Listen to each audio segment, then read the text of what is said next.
1 കൊരിന്ത്യർക്ക് ലേഖനം 11 അധ്യായം 26 അങ്ങനെ നിങ്ങൾ ഈ അപ്പം തിന്നുകയും പാനപാത്രം കുടിക്കുകയും ചെയ്യുമ്പോഴൊക്കെയും കർത്താവ് വരുവോളം അവന്റെ മരണത്തെ പ്രസ്താവിക്കുന്നു. സ്നേഹിച്ചവരുടെ മരണം എങ്ങനെ ആയിരുന്നുവെന്ന് ഓർക്കാൻ പോലും നമ്മിൽ പലരും ഇഷ്ടപ്പെടാറില്ല. എന്നാൽ തിരുവത്താഴ ശുശ്രൂഷ കർത്താവിന്റെ ഓർമ്മയ്ക്കായി ചെയ്യുവാൻ അവിടുന്ന് കൽപ്പിച്ചു. അത് യേശുവിന്റെ മരണത്തെ പ്രസ്താവിക്കുകയും ചെയ്യുന്നു. തന്നെ സ്നേഹിക്കുന്നവർ തന്റെ മരണത്തെ ഓർക്കണമെന്ന് യേശു ക്രിസ്തു ആഗ്രഹിക്കുന്നു.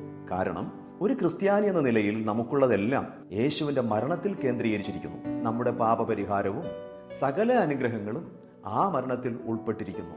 മാത്രമല്ല, അവിടുന്ന് മരണത്തെ ജയിച്ച് ഉയർത്തെഴുന്നേറ്റ് തന്റെ ക്രൂശ് മരണത്തിലൂടെ നേടിത്തന്ന ആത്മരക്ഷ പ്രാപിച്ച ഓരോ വ്യക്തികളെയും സ്വർഗമഹിമയിലേക്ക് ചേർക്കാൻ യേശു വീണ്ടും വരും എന്ന വലിയ പ്രത്യാശയും തിരുവത്താഴത്തിലൂടെ നമുക്ക് നൽകപ്പെടുകയാണ്. അതുകൊണ്ട് ക്രിസ്തുവിന്റെ മരണ അടക്ക പുനരുദ്ധാനത്തിലൂടെ ലഭ്യമായ അനുഗ്രഹങ്ങളും ഇനി താൻ വീണ്ടും വരുമ്പോൾ ലഭ്യമാകുന്ന സ്വർഗീയ നന്മയെക്കുറിച്ചുമുള്ള ധ്യാനത്തോടെ ഓരോ ക്രിസ്തു വിശ്വാസിയും കർത്തൃമേശയിൽ പങ്കാളികളാകണം. ആ പ്രത്യാശയാൽ ദൈവം നമ്മളെ എല്ലാവരെയും നിറച്ച് അനുഗ്രഹിക്കുമാറാകട്ടെ. ആമേൻ.